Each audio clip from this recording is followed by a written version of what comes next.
Ископани улици и тротоари, непроодни и тешкопроодни сообраќајници. Предизборно градежната машинерија излезе на терен.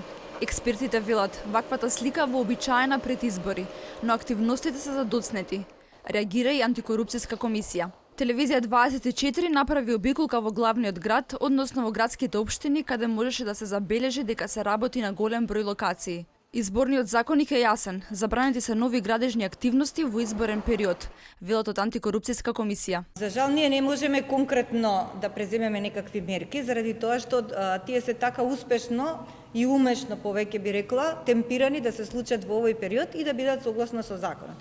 Меѓутоа, ова што ние го правиме и јавно укажуваме на сите овие, да ги речеме, манипулации на некој начин, се во функција на покривање, подигнување на свеста на граѓаните да знаат зошто и како се случува токму во изборниот период. Треба да се гради, ама не во предворје на избори. Граѓаните на изборниот ден даваат оценка за целиот мандат, а не за тоа што се случува неколку недели пред изборите, велат експертите.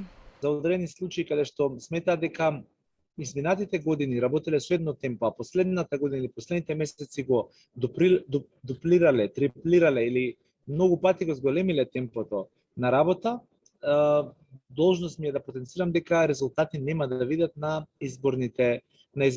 денот на изборите. Со други зборови, ако имате резултати ги покажувате во цели 4 години, ако давате резултати само во последните месеци, нема веќе да се одрази на крајниот исход во ваша полза. Зошто?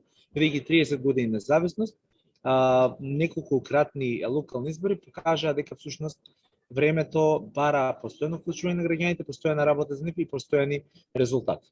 Не само во метрополата и општините што гравитираат околу неа, туку и во други градови и општини ширум земјава, градежната оператива е на терен. Се поправаат улици, се реновираат тротоари, се отвораат игралишта и паркинзи. Ваквата слика во земјава вообичаена за предизборие, без разлика дали се работи за локални или парламентарни избори.